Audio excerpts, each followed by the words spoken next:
সপ্তাহে একদিন এই দিনটা একটু অন্যরকমই কাটে, সেটা হলো শুক্রবার।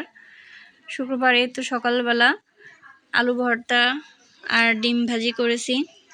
আলু ভর্তা ডিম ভাজি করে সেটা খাওয়া দাওয়া করে সবাই মিলে তো দুপুরের রান্নার জন্য প্রস্তুতি নিচ্ছি।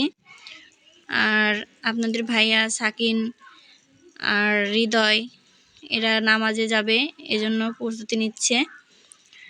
আর ওরা নামাজ পড়তে চলে যাওয়ার পর তারপরে আমি রান্না করব, যাতে ওরা একটু গরম গরম খেতে পারে।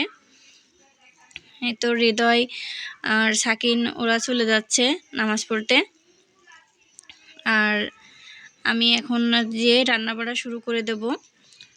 দুপুরের রান্নাটা একটু আজকে দেরি হয়ে গেল আর কি।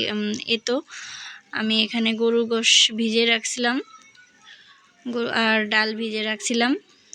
আর দুপুরে আজকে রান্না করব পোলাও আর বুটের ডাল মাংসের কিমা দিয়ে, আর রান্না করব গরুর মাংস।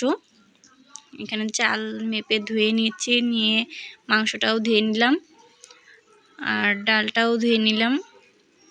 আর চালটা ধুয়ে আমি পানি ঝরাতে রেখে দিয়েছিলাম। আর পেশে তো আমার ডাল রান্না প্রায় হয়ে আসছে। আর রাইস কুকারে আমি পানি গরম করতে দিয়েছি। আমি আজকে পোলাও রান্না করব রাইস কুকারে। আমি বেশিরভাগ সময়ে আমি রাইস কুকারেই পোলাও রান্না করি, চুলায় খুব কমই রান্না করি। চাল টাল ভেজে আমি চুলায় রাইস কুকারে আমি পোলাও বসিয়ে দিয়েছি। পোলাওটা হয়েও গেছে। তো উপরে বেরেস্তা ছড়িয়ে দিয়েছি।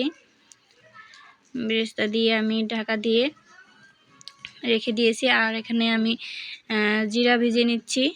জিরাটা অনেকটা করেই ভেজে নিচ্ছি, কারণ আমি মাংসে আর ডালের ভিতর দুইটাই আমি জিরাটা ভেজের উপরে দিয়ে দিই, এই জন্য আমি আগে থেকে জিরাটা ভেজে রেখেছি।